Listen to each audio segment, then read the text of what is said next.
Picture this. A powerful state is at the absolute peak of its military might. They've got this brilliant general, a guy who's literally saved the nation, won their wars, and enriched their entire empire. The soldiers absolutely revere him, the public loves him, the government entirely depends on him. And then, out of nowhere, the state decides it just has to destroy him.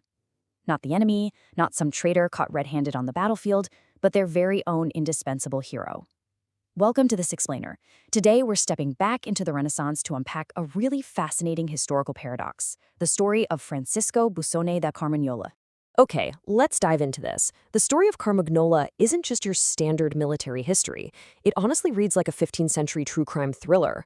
Like, how does a man go from being the most celebrated, highest-paid savior of the Venetian Republic to suddenly losing his head in St. Mark's Square?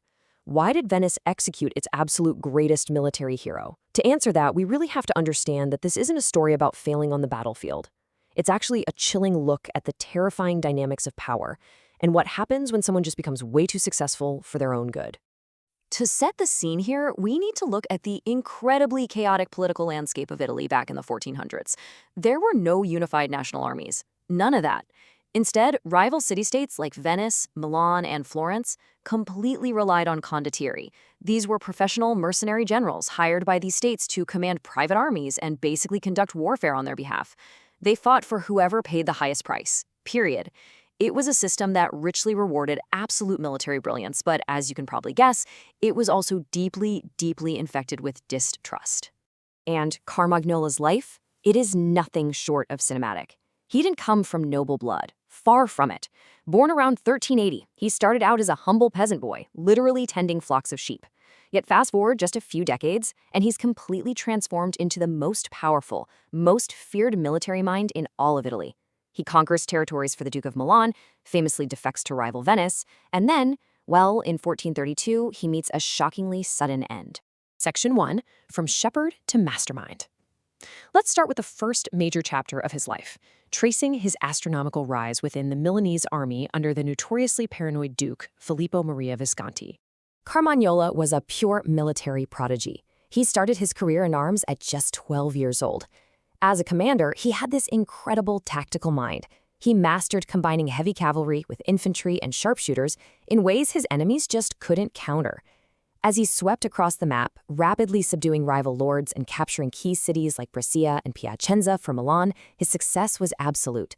The Duke of Milan rewarded him with massive independent wealth, prestigious titles, a grand palace, and get this, the right to use the Duke's own family crest, the Visconti Viper.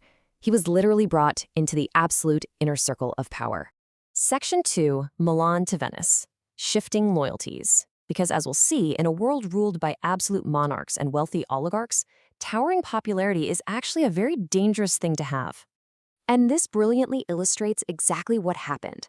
For a solid decade, Carmagnola was Milan's primary sword, conquering across Italy, even pushing up into the Swiss Alps. But by 1422, the Duke of Milan starts growing intensely paranoid about his general's fame. Instead of rewarding him, the Duke basically exiles him, demoting him to governor of Genoa and stripping him of active military command. When Carmagnola tries to confront the Duke about this, he's completely refused entry. Realizing his life is now in serious danger and eventually having to literally dodge Milanese assassins, he flees across the mountains in 1425. He defects straight to Milan's greatest rival, Venice, who eagerly scoop him up as their captain general. Section 3, Mercenaries and Political Paranoia. Now, Venice was absolutely thrilled. They felt like they had just acquired the ultimate military weapon. But the core tension of our story is that the exact same cycle of paranoia was doomed to repeat itself. To understand why, we really have to look at these totally conflicting mindsets. For a condottiero like Carmagnola, his army was literally his personal business capital. His whole strategy was to preserve his troops, stretch out the conflict to maximize his fees, and follow typical mercenary customs, like, taking the brutal winter months off to rest. Makes sense, right? But the Venetian state? They wanted a return on their massive financial investment. They demanded constant, aggressive warfare and the total, permanent annihilation of the enemy. The government and their star general were essentially playing two fundamentally different games. Section 4, the Battle of Maclodio. This inherent conflict between state and mercenary reached its absolute boiling point in October 1427. It was an epic clash against the Milanese forces, and arguably Carmagnola's absolute peak military achievement. Now, what's really interesting about this slide is the sheer scale of the victory. Using brilliant ambush tactics in a really marshy landscape, Carmagnola utterly routed the Milanese army. He captured a staggering 10,000 enemy troops, along with their top commanders. It was a monumental, game-changing victory. But then, following the unwritten professional courtesy among mercenaries, he almost immediately released all 10,000 prisoners. He just let them go. He willingly gave up his massive strategic advantage, which, as you can imagine, absolutely infuriated his Venetian employers, who wanted Milan completely crushed. That single act snowballed into full-blown state paranoia. The Venetians started viewing his cautious, slow military movements not as smart strategy, but as deliberate sabotage. He was constantly clashing with authorities who kept pushing him to campaign right through the winter.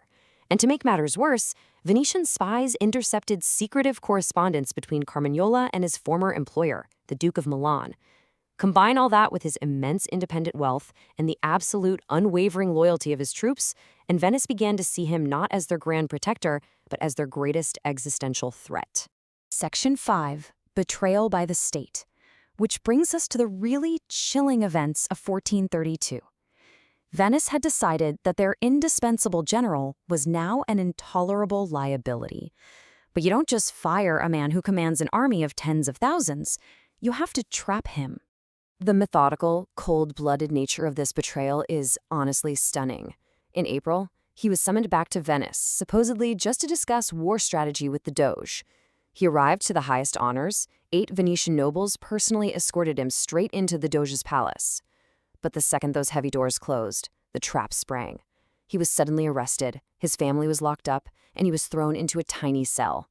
From there, he was subjected to horrific torture, including having his arms brutally broken, all just to extract a confession of treason during a highly secretive trial by the Council of 10. And we actually have the cold, hard documentary data from that secret trial. Even the Doge of Venice himself, Francesco Bussone, begged for a sentence of life imprisonment instead of death. But he was completely outvoted. 19 members of the tribunal voted for the death penalty. A fearful, ruthless system had simply made its calculation. The actual evidence of his supposed treason has largely vanished from history, but the reality is pretty clear. Once they arrested him, they just couldn't risk letting him live. On the evening of May 5th, 1432, Carmagnola was led out into the vast piazza of St. Mark's Square. And even in his final moments, his pride was entirely intact. He wasn't wearing prisoner's rags. According to the historical records, he arrived at the executioner's block dressed exactly like a lord. Scarlet tights, a crimson tunic, and a velvet beretta set at a sharp angle on his head. He remained totally defiant, a really stark contrast to the state that was about to murder him. The sheer brutality of those final moments is hard to shake. Venice was so terrified of his influence, so incredibly afraid that he might shout out a defense or expose their state secrets to the massive crowd, that they actually forced a large wooden gag into his mouth. He was forced to his knees, the executioner struck, but faltered. It literally took 3 terrible blows of the axe to finally sever the neck of the indomitable commander. Decades later, the great political thinker Niccolò Machiavelli reflected on this exact event. He observed that Venice knew Carmagnola was dragging his feet, but they were absolutely terrified to fire him because he might just march over and conquer them for someone else. So the crucial point is this: his immense power, his sheer indispensability became his actual crime. They didn't destroy him because he failed. They destroyed him to secure their own power. Which leaves us with a fascinating and honestly somewhat unsettling question to ponder today. What actually happens when you become too indispensable? History shows us, from the Renaissance all the way to modern corporate boardrooms, that sometimes the people who become the most valuable are also perceived as the most dangerous. Not because of what they do, but because the system realizes it can no longer survive without them. And systems, above all else, like to survive on their own terms. Definitely something to think about the next time you strive to be the most irreplaceable person in the room. Thanks for joining me on this explainer, and I'll catch you in the next one.